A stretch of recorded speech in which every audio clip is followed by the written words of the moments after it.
예, 다시금 인사하겠습니다. 완전한 하나님의 말씀으로 온전한 다음 세대를 세우는 총회교육원의 이기룡 목사입니다. 반갑습니다. 강사 프로필을 이렇게 소개하는 교회는 처음인 것 같습니다. 예, 우리 대단한 사람은 아니고요. 여러분들과 함께 이렇게 하나님의 말씀을 잘 보았으면 좋겠습니다. 기분이 좋으신가요? 기지개만 쭉 펴실까요? 기지개 한번 쭉 펴세요. 기지개 한번 쭉 펴시고 옆에 분, 뒤에 분 어깨를 쪼물락쪼물락 이렇게 쪼물락쪼물락 해주십시오. 사실은 이 시간만 되면 저희 교회도 이제 3시에 예배인데요. 보면 이제 청년들이 말합니다. 목사님 아무리 좋은 말씀이라도요 될까요? 너무 피곤해가지고 멘붕이 온다고 그렇게 하는데 좋습니다. 어떻게 인사하냐면 옆에 분에게 이렇게 인사하면 좋습니다. 여러분들이 할 수 있는 최고의 글자 5글자, 여러분들이 할 수 있는 최고의 말 아름답네요, 예쁘시네요 해서 5글자로 여러분들에게 옆에 좌우의 분에게 인사합니다. 시작.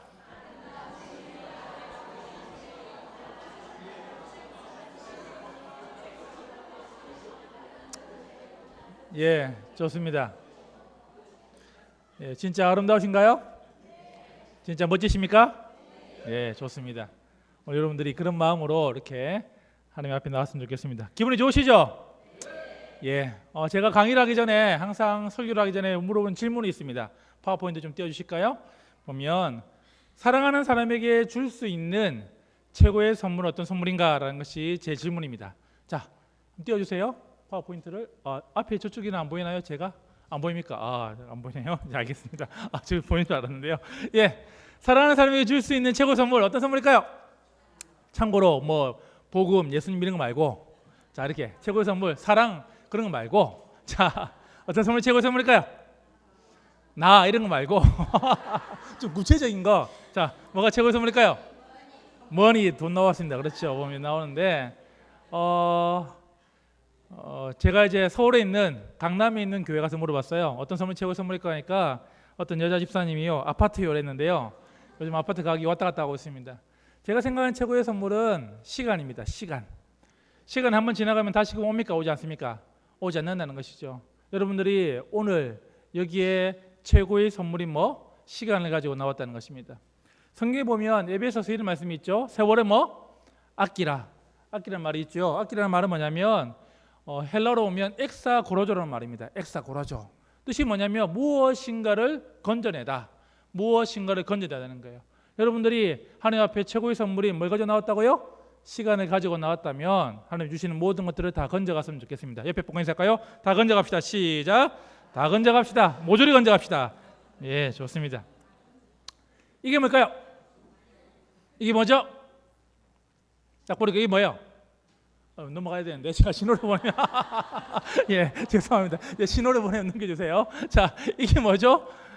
그죠? 북어죠. 북어. 북어의 원래 이름은 뭘까요? 북어의 원래 이름은 뭐죠? 명태죠. 명태. 말린 생산이 아니고요. 명태죠. 명태. 그렇죠. 명태 집안에서는요, 엄마 명태가 아기 명태에게 말합니다. 내가 커서 바닷가에 나갈 건데 바닷가에 나가면 어떤 물고기를 보게 될 거야. 그 물고기를 볼 때 먹었어도 안 되고 보았어도 안 되고 내가 그 물고기를 먹는 순간 너가 큰일 난다라고 엄마 명태가 아기 명태에게 엄청나게 교육을 시켰습니다. 아기 명태가 자라서 바닷가에 나갔습니다. 나가보니까 어떤 물고기가 보입니다. 눈이 번쩍 뜨이면서 이번에 침이 고이고 심장이 하고 뛰기 시작합니다. 어떻게 될까요? 그 물고기를 덕석 물고 난 다음에 몸이 쭉 올라오면서 그의 이름이 바뀌기 시작된다는 것입니다. 옛날에는 명태를 잡을 때 양미리라는 고기로 명태를 잡았습니다. 쭉 올라와서 어떻게 하죠? 모든 내장이 다 나간 다음에 그 이름이 뭐로 바뀝니까? 생태로 바뀝니다. 그렇죠? 그리고 산 올라가서 눈 맞고 비 맞고 눈 맞고 비 맞고 뭐로 바뀌죠? 황태로 바뀝니다. 내려와서 뭐가 될까요? 북어가 됩니다. 북어의 마지막 모습 어떻게 끝이 나죠? 그렇죠? 어떤 아주머니의 육중한 방망이질에 모든 살키가 될까요? 다 찢어져야지 될까요? 북어가 끝이 난다는 것입니다. 이 북어를 가만히 보고 있자면 우리의 다음 세대 아이들을 보게 된다는 것입니다. 정말 하나님 은혜의 바다에서 하나님이 주신 그 은혜를 누리면서 하나님의 그 꿈의 바다에서 아이들이 헤엄쳐야 되는데 우리 아이들이 하나님의 은혜의 바다가 아니라 세상의 바다에서 미쳐 살아갈 때에 우리 아이들의 모습이 그와 같이 끝난다는 것입니다. 어떻게 하면 이 아이들을 정말 이번 여름에 하나님의 사랑으로 하나님의 그 말씀으로 우리 아이들을 세울 수 있을까요? 오늘 거기에 대해서 여러분들과 함께 살펴보고자 합니다. 이게 뭘까요? 나라가 쭉 나와 있죠. 쭉 나와 있죠. 나라가 쭉 나와 있습니다. 보면 우리나라는 몇 등입니까? 그러니까 우리나라는 그렇죠. 5등 정도 되는 거죠. 이게 뭐냐면요. 피사라고요. 매년 3년마다 어느 나라가 아이들이 공부를 잘하는가라고 이렇게 해서 세계적으로 조사를 하게 되어 있습니다. 보면 우리나라는 몇 등이라고요? 5등입니다. 그렇죠. 거의 1등부터 5등 사이 우리나라 아이들은 왔다 갔다 하고 있습니다. 여러분의 아이들은 비록 공부를 못하지만 어떻게 할까요? 평균적으로 우리나라 아이들은 세계적으로 어떻게 할까요? 5위 안에 들어간다는 것입니다. 아이들 왜 공부를 못할까요? 아이들 왜 공부를 못할까요? 보면 과학적으로 증명이 됐는데요. 아이들이 공부를 못하는 이유는 가장 큰 요인은 뭐냐면 유전적. 엄마 아빠가 뭐요? 공부를 못하기 때문에 뭐 아이가 공부를 못한다는 것입니다. 그렇죠. 저희 딸아이에게 제가 공부를 잘하라 말할 수 있을까요? 말할 수 없습니다. 왜냐하면 저도 공부를 못했기 때문에. 그렇죠. 그렇죠. 아이들이 될까요? 우리나라 아이들은 공부를 참 잘하지만 한국교육개발원에서요 공부 말고 다른 것들은 어떨까라고 조사해 본 게 있습니다. 그게 뭐냐면 이것입니다. 국가별 사회적 상호작용이라고 해가지고요 우리나라 아이들이 이제 공부 말고 다른 것들은 잘하는가라는 것들을 조사해 보았습니다. 몇 등이죠? 우리나라가 36등이죠. 안 넘어갔습니까? 예, 이렇게 해서 넘어가 볼게요. 예, 넘어가겠습니다. 예, 35등이죠. 5등, 35등. 여러분 생각할 때에 35등, 뭐 올림픽 하면 200국가 있으니까 뭐 참 잘했네라고 생각하겠지만 사실은 이거는 OECD 국가 36개국 가운데 몇 등이라고요? 35등이랍니다. 꼴찌입니다. 꼴찌. 세 가지를 조사했습니다. 첫 번째는 뭐냐면 이것입니다. 관계 지향성. 이것은 뭐냐면 서로가 이제 공동체를 이루어서 어떤 일을 이렇게 보면 함께 할 수 있습니까? 라는 것을 물어봤습니다. 관계를 맺을 수 있습니까? 라고 물어봤을 때 우리나라 아이들은 그럴 수 없습니다. 라고 꼴찌였습니다. 두 번째는 이것입니다. 사회적 협력. 다른 사람을 도와줄 수 있나요? 다른 사람들과 함께 이렇게 도와서 이렇게 할 수 있냐고 물어봤을 때 우리나라 아이들은 대답을 했습니다. 제가 왜 도와야 되는데요? 도와줄 필요가 없습니다라고 아이들이 말했다는 것입니다. 36등인데 35등이 된 이유가 있습니다. 하나의 지표가 높았어요. 뭐냐면 이것입니다. 갈등 관리. 늘 치고받고 싸는 걸 보니까 될까요? 아이들이 갈등은 뭐 빨리 해결하자는 것입니다. 우리나라 아이들이 달리 말하면 공부는 참 잘하는데 뭐요? 다른 사람들과 협력하고 다른 사람과 도와주고 다른 사람들을 위해주는 이 일들은 될까요? 점점 해가 갈수록 이렇게 줄어들고 있다는 것입니다. 쉽게 말하면 한국 사회가 이렇게 바뀌고 있습니다. 부부간의 갈등이 자식 간의 갈등으로 그리고 타인과의 갈등으로 세상과의 갈등으로 궁극적으로 뭐 하나님과의 갈등으로 우리가 가고 있다는 것입니다. 물어보겠습니다. 여러분들이 이제 교사를 하시면서요 그리고 부모이시면서 아이들을 키우실 때 두 가지 표정이 있습니다. 넘겨보시면 어떤 표정이 있습니까? 이 표정을 짓고 있나요? 아니면 이 표정을 짓고 있나요? 어느 표정이십니까? 사람입니까? 멍멍입니까? 이제 교사를 하고 계신데 어떻습니까? 올 초보다 점점 사람이 되어져 가고 있습니까? 아이들을 만날 때에 사람의 모습으로 바뀌어가고 있습니까? 아니면 멍멍이의 모습으로 바뀌어가고 있습니까? 문제는 뭐냐면 많은 선생님들이 많은 부모들이 아이들이 자라면서 어떨까요? 아이들이 믿음으로 성숙하기보다는 믿음으로 잘 자라기보다는 될까요? 세상의 성공으로 그들이 살아가기를 바라는 마음이 더 커져간다는 것입니다. 그런 가운데 정말 아이들을 잘 키우려면 우리가 정말 아이들을 정말 하나님의 말씀으로 잘 키우려면 우리가 무엇을 해야 될까요? 자, 사람이 살아가면서 중요한 큐가 있습니다. 큐. 어떤 큐가 중요할까요? 여러분들 지금까지 살아오면서 어떤 큐가 제일 중요했습니까? 그렇죠. 제일 중요한 큐는 어릴 때 우리가 뭘 검사하죠? IQ 검사하죠. IQ 검사. 저도 중학교 때 IQ 검사를 했습니다. 제가 중학교 때는요 IQ 검사를 누가 했냐면 아이템플이라는 회사에서 거기 IQ 검사를 했었어요. 저희 외삼촌이 아이템플을 다니고 있었거든요. 그래서 다른 친구들보다 제가 하루 전에 제 IQ를 알게 되었습니다. 저희 어머니가 외삼촌 전화가 와서 전화를 끊고 난 다음에 저희 어머니 하신 행동이 있습니다. 어떻게 했냐면 조용히 이불을 내리시더니 이불을 깔고 조용히 들어 누우셨어요. 자, IQ가 높아서 낮아서 제 IQ가 그렇죠. 어머니가 생각했던 것보다 IQ가 높지 않았다는 것입니다. IQ는요 공부하는 데는 관계가 있습니다. 이성적으로 아이가 잘 외우고 이해하는 데는 IQ가 높으면 유리합니다.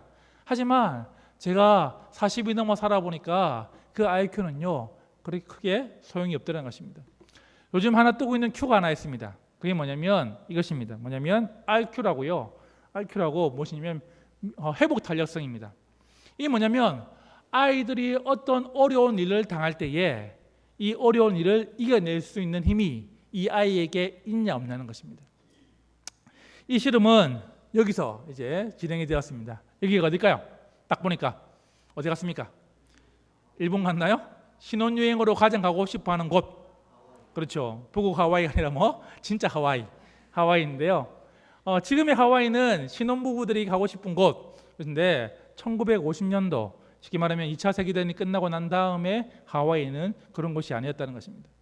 이 하와이에서 미국의 사회학자들이 무려 30년 동안 한 연구를 시작하게 됩니다. 이 지역이었습니다. 보면 1955년부터 1900 몇 년까지?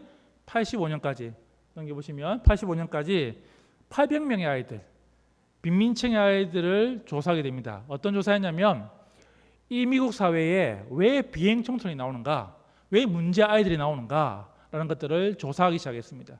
특별히 이 지역 가운데에 넘겨보시면 200명의 아이들을 특별히 더 어려운 집, 더 힘든 집, 그리고 마약으로 또 술로 이렇게 가정이 파탄된 아이들을 뽑아서 그 아이들을 30년 동안 조사하기 시작하였습니다. 그런데 조사를 하면서요 아주 신기한 일들이 벌어지는 것입니다. 첫 번째 아이는 마이클이라는 아이인데 이 아이의 아버지는 19살에 일본계, 엄마는 16살에 필리핀계 엄마 사이에서 아이가 태어났습니다. 쉽게 말하면 뭐예요? 전쟁 포로로 끌려왔는데 어떻게 할까요? 포로로 끌려와서 그 사이에서 이제 아이가 태어났다는 것입니다. 10살 되는 무렵에 엄마는 도망가 버리고 이 아이는 동생들과 함께 아버지가 할아버지 집에 가서 살았습니다. 아버지는 알코올 중독자, 늘 아침 일어나면 할아버지와 싸우는 게 하루의 일과였습니다. 이 정도 되면 이 아이가 뭐가 돼야 되는 거예요? 이 아이가 뭐가 돼야 되죠? 비행 청소년이 돼야 되는데 신기하게 이 아이가 비행 청소년이 되는 것이 아니라 그 아이가 착실하게 잘 자라다는 것입니다. 항상 SAT라고 수학능력처럼 미국에서 치는 대입과 관련된 시험을 치는 데서는 상위 10%에 들어가서 될까요? 나중에는 고등학교를 졸업하고 미국의 본토에 있는 대학에 가서 좋은 대학을 마치고 다시금 이 지역에 와서 교사가 되어서 아이들을 가르치는 것입니다. 학자들이 이상한 아이들이 한 명씩 두 명씩 태어나는 것을 보고 연구의 방향이 바뀌었습니다. 왜 비행 청소년이 나오는 게 아니라 왜 이런 아이들이 나올까라는 거 조사를 해보게 되었습니다. 그 결과 200명의 아이들 가운데 몇 명? 3분의 1 정도, 70명 정도가 이와 같이 환경 가운데에 종속된 것이 아니라 다르게 자라다는 것입니다. 그래서 발견했습니다. 학자들이 사람은 태어나면서 3분의 1 정도는 회복 탄력성, 쉽게 말하면 어려운 일이 다가올 때에, 힘든 일이 다가올 때에 그것을 이겨낼 수 있는 힘이 가지고 있구나는 것을 발견하게 되었다는 것입니다. 달리 말하면 이게 1, 2, 3, 4분단이 있는데요. 여기서 한 분단 정도는 뭐예요? 그렇게 자기가 어려운 일이 다가올 때 이겨낼 수 있는 힘이 있다는 것입니다. 그런데 안타까운 사실은 믿음의 회복 탄력성은 성경에 보니까 그거보다 훨씬 더 숫자가 줄어들고 있다는 것입니다. 어떻게 하면 우리가 어려운 일이 다가올 때에, 우리 다음 세대 아이들이 힘든 일이 다가올 때에 그 믿음을 잃지 않고 하나님의 꿈을 찾아갈 수 있을까요? 어떻게 하면 우리 이번 여름에 우리 아이들이 정말 하나님의 그 꿈을 향하여서, 하나님이 주신 그 비전을 향하여서 아이들이 그 일들을 행할 수 있을까요? 그 해답이 오늘 우리가 읽었던 민수기 14장에 나온다는 것입니다. 하나님 말씀하십니다. 너희 정말 너희 다음 세대 자녀들이, 너희 가정의 그 아이들이 하나님의 꿈을 이루기 원하냐? 믿음의 회복 탄력성을 가지기 원하냐? 그렇다면 너희들은 두 가지를 기억하고 살아라라고 말씀하고 있다는 것입니다. 우리가 무엇을 기억해야 될까요? 첫 번째는 이것입니다. 한번 읽어볼까요? 시작. 시력이 아닌 시각을 가져라는 것입니다. 오늘 본문의 배경은 잘 알고 있습니다. 뭐죠? 이제 가데스 바네아에서 모세가 12명의 정탐꾼을 보내어서 40일 동안 가나안 땅을 정탐하고 난 다음에 들어와서 보고하는 장면이 지금 민수기 14장의 내용이라는 것입니다. 물어보겠습니다. 10명의 정탐꾼들이 거짓말을 하였습니까? 거짓말을 했어요? 아니요.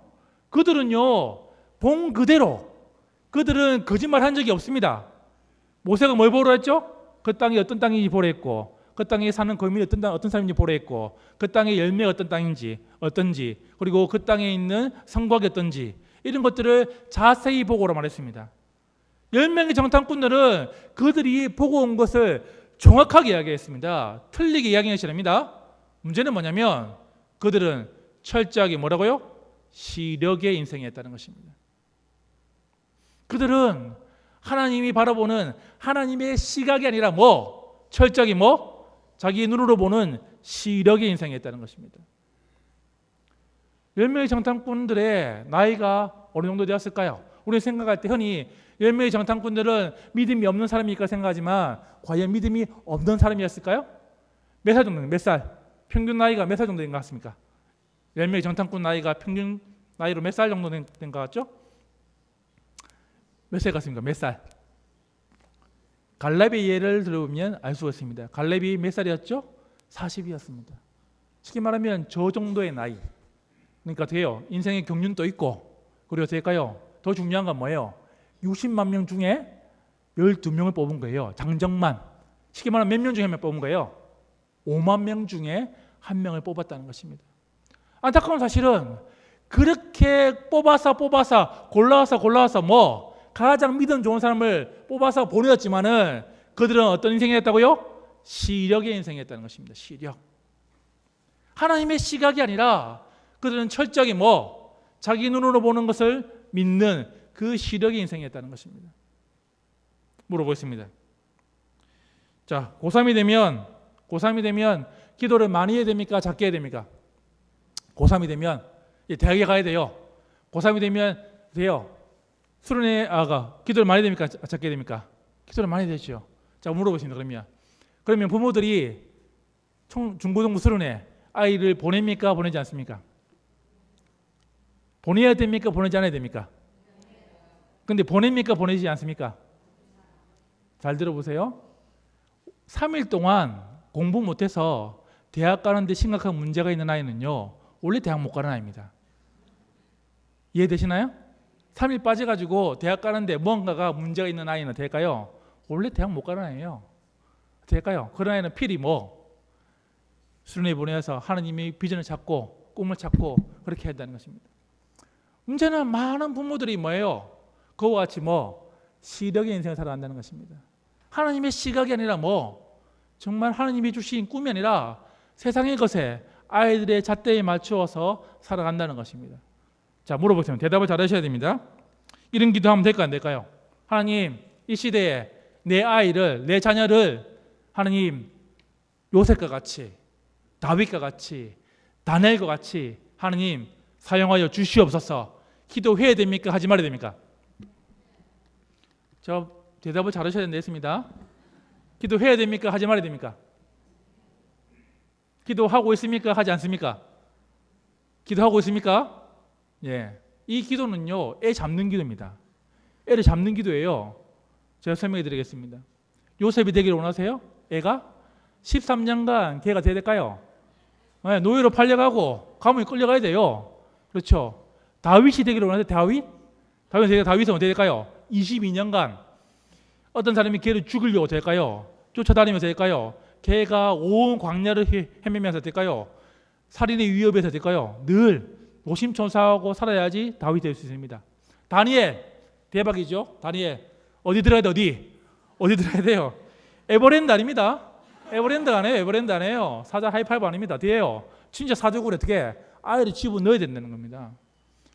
이런 자신이 있을 때에, 이런 정말 아이가 이 길을 걸어갈 때에 내가 그 길을 함께 가겠습니다라고 고백할 수 있을 때 될까요? 이 기도를 하시는 거예요. 하나님의 역사에서 믿음의 선진들에 있어서 바로 총리가 되고 바로 왕이 되고 바로 뭐가 된 경우가 있었다 없었다? 제가 눈 씻고 쳐다보지만은 성경에 그런 경우는 한 번도 없었다는 것입니다. 제가 예를 들어 볼까요? 넘겨 보실까요? 요셉 어떻게 할까요? 꿈을 꿨습니다. 어떻게 하죠? 바로 팔려갑니다. 그렇지요? 다윗 될까요? 보면 뜻을 세웠습니다. 하나님의 기름을 부어왔습니다. 될까요? 바로 도망가는 신세가 됩니다. 다니엘 어떻게 할까요? 뜻을 세웠지만 될까요? 바로 어려움이 다가온다는 것입니다. 하나님은요, 그 아이를 세울 때에 그 아이의 그릇에 맞는, 그 아이를 성장시킬 수 있는 그 어려움들을 하나님께서 허락하신다는 것입니다. 문제는 뭐냐면 많은 부모들이, 많은 교사들이 시력의 인생으로 살아갈 때에 그 앞에서 어떨까요? 무너진다는 것입니다. 하나님의 꿈을 가지고 이 아이들을 여름에 키워야 되는데 문제는 뭐냐면 내가 보는 눈, 내가 보는 그것 때문에 될까요? 뒤에 계시는 하나님의 시각이 아니라 내 시력의 인생을 살할 때 아이들이 망하는 길로 가게 된다는 것입니다. 기독교 가정에서 누가 기독교 교육을 막는 최고의 적일까요? 누굴까요? 누가 아이들을 기독교 교육으로 하나님의 아이로 키우지 못하는 일에 막아서고 있을까요? 누굴까요? 엄마는 아닙니다. 아빠도 아니에요. 누구냐면 옆집 아줌마입니다. 제발 옆집 아줌마 이야기를 듣지 마십시오. 제발 옆집 아줌마의 그 이야기 때문에 될까요? 내 아이들을 키우는데 자꾸만 흔들리지 마십시오.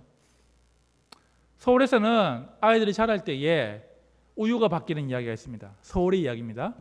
자, 초등학교 들어가면 엄마들이 어떤 우유 먹을까요? 어느 대학 가라고?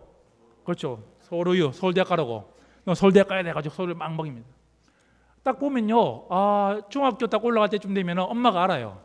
얘는 서울대 아니다. 딱 알아요. 그럼 어떤 우유 먹을까요? 중학교 때는 연세대 가야지. 연세우유 막 먹어요. 연세대 가야지. 막 먹어요. 중학교 딱 졸업할 때 되면 엄마가 알아요. 얘 연세대 아니다. 얘 연세대 못 갈 것 같아.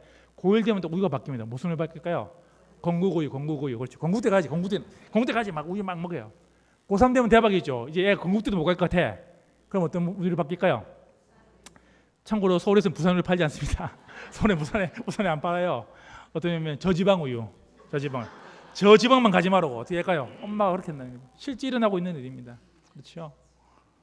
아이 이름을 짓습니다. 아이 이름이 뭐냐면 서연이. 어디 가라고? 커서 어디 가라? 서연이. 뭐죠? 서울대, 연세대 가라고. 좀 더 부자들은요, 예하.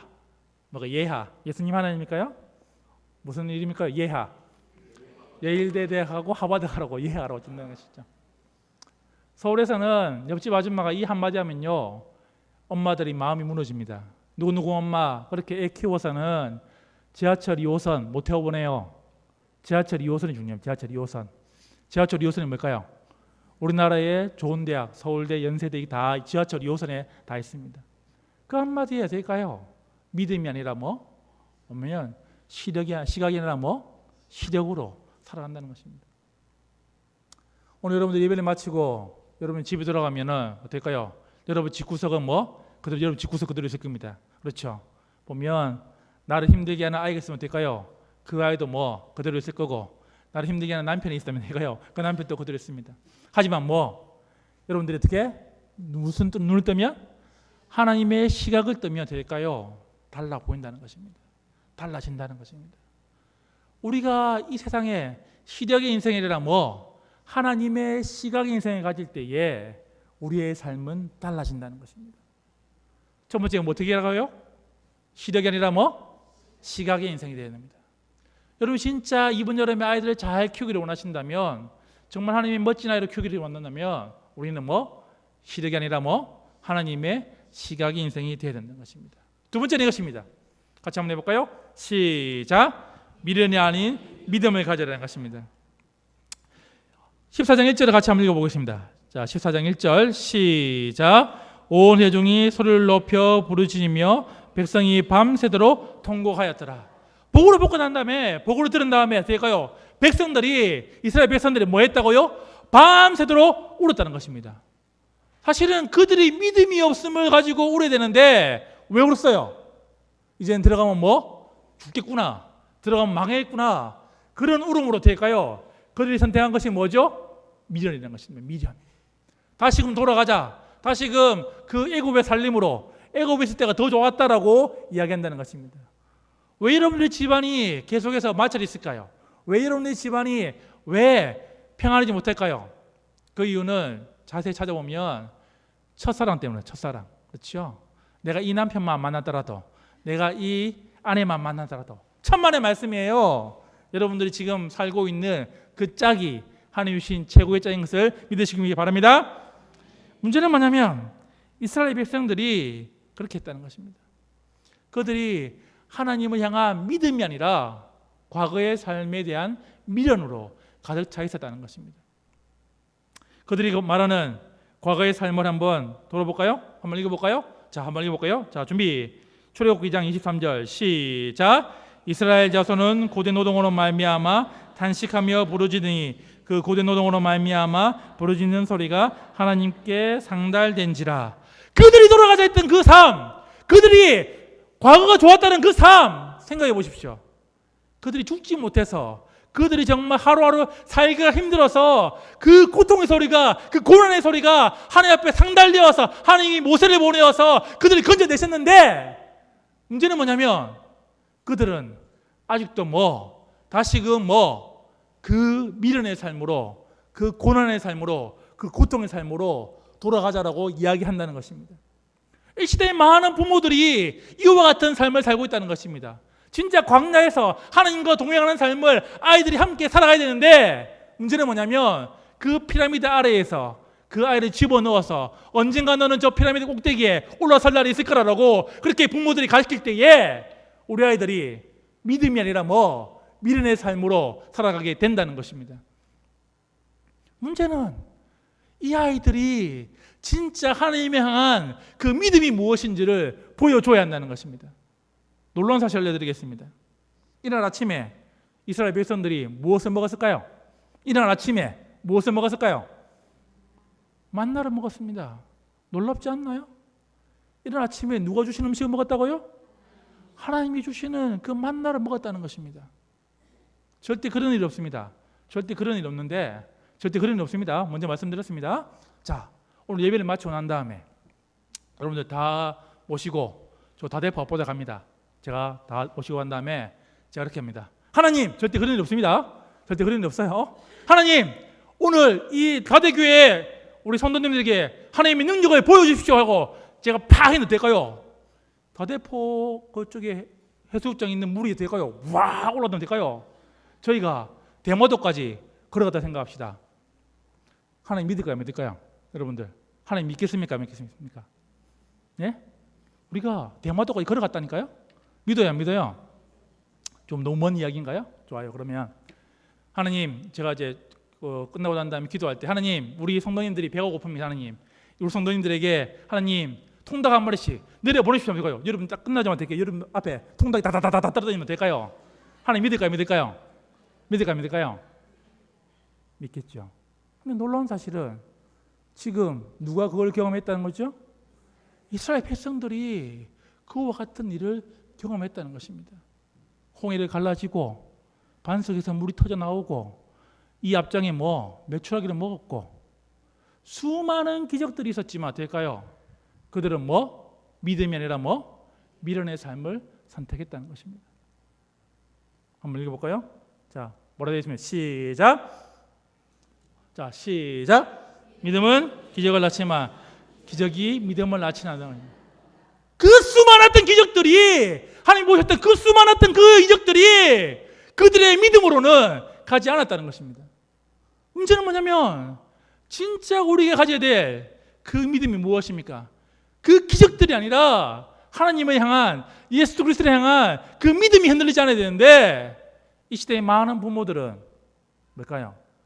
교회의 성공이 있고 하나님의 말씀의 성공이 있고 하나님의 은혜의 성공이 있다는 것을 보여줘야 되는데, 그것이 아니라 미련의 삶으로 세상의 성공이 있고 대학의 성공이 있고 직장의 성공이 있다라고 우리 애들에게 가르쳐주고 있다는 것입니다.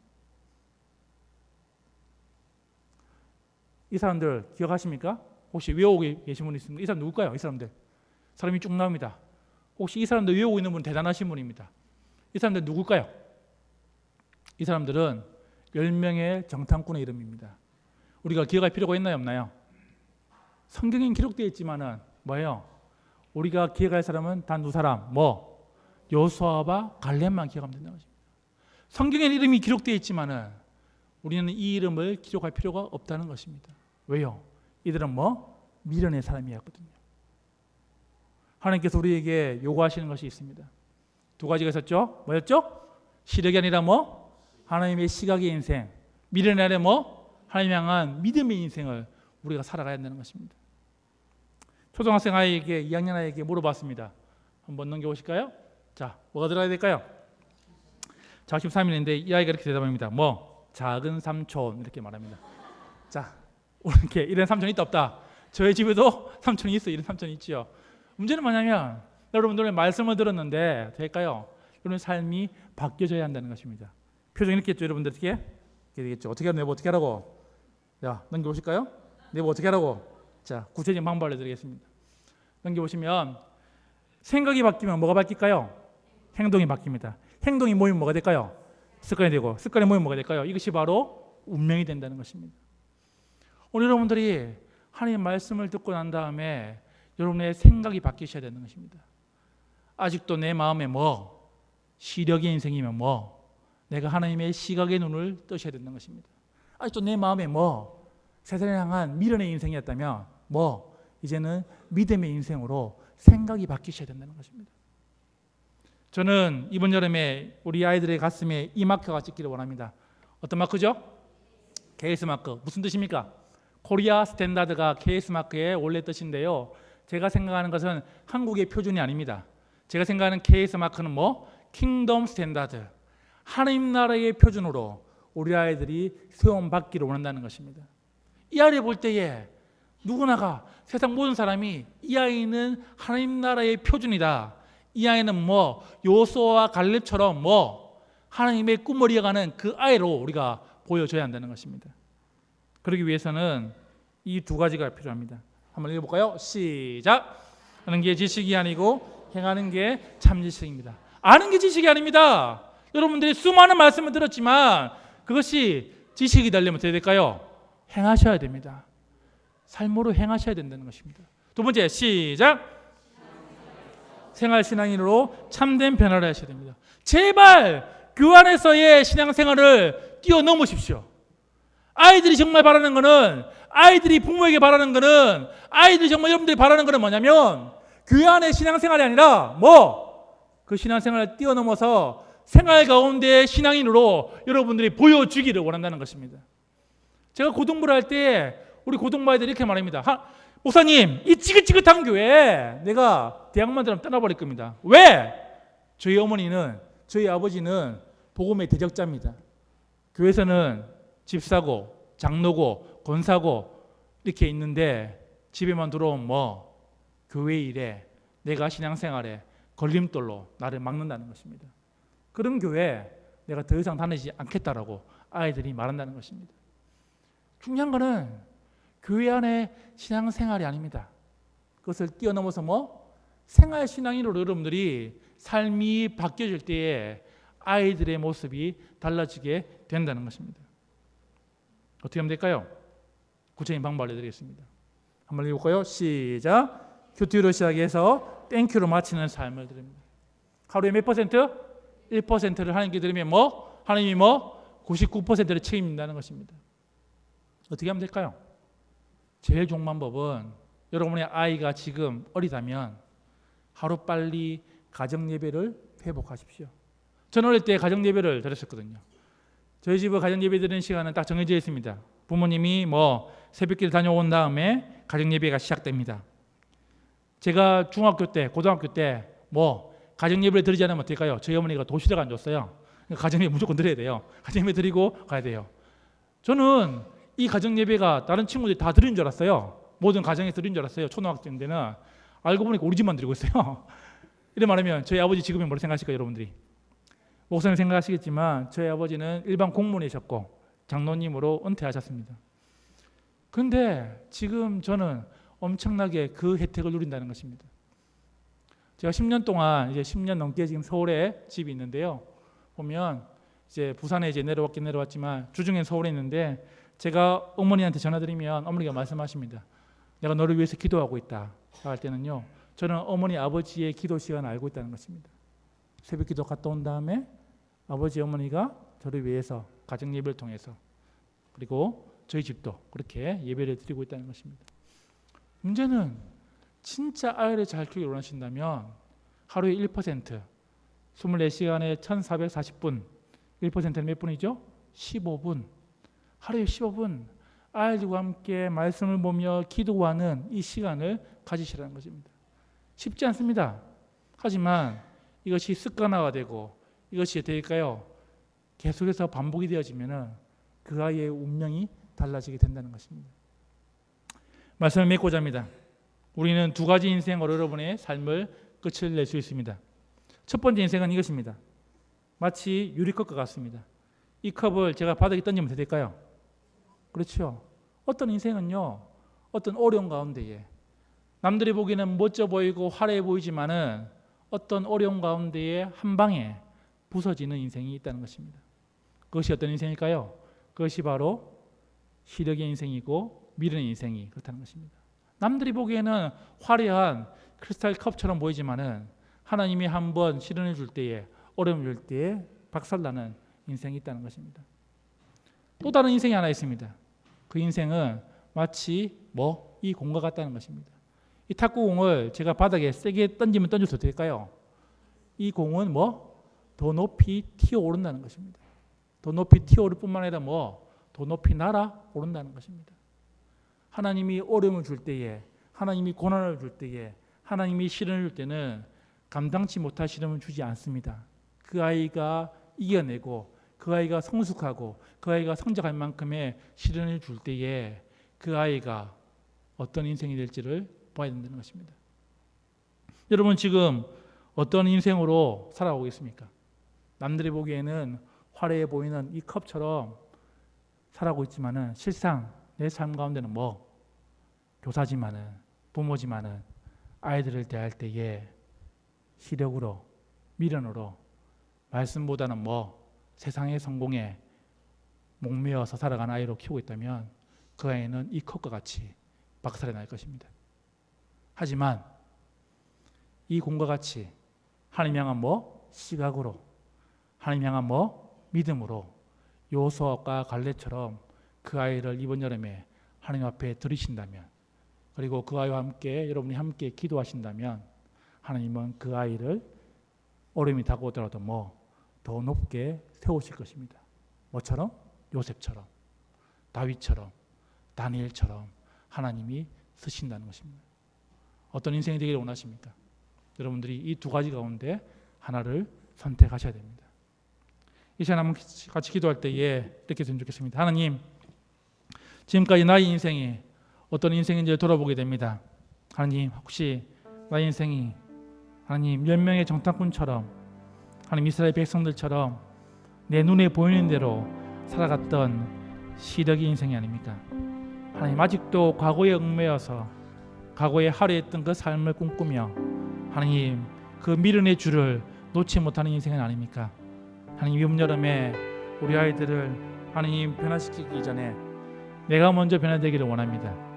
하나님, 내 눈이 먼저 영안이 열려서 하나님의 시각을 가지게 하시고 하나님 내 마음이 열려서 하나님의 믿음의 삶을 드러내도록 도와주시옵소서. 하나님, 특별히 신앙생활이 아니라 생활신앙 가운데에 하나님을 만나게 하시고 우리 아이들 양육할 수 있는 그런 교사가 되게 하시고 부모가 되게 하려고 여러분 자신을 위해서, 여러분 부서의 아이들을 위해서, 여러분 가정을 위해서 같이 우리 한번 1, 2분 정도 같이 기도하겠습니다. 같이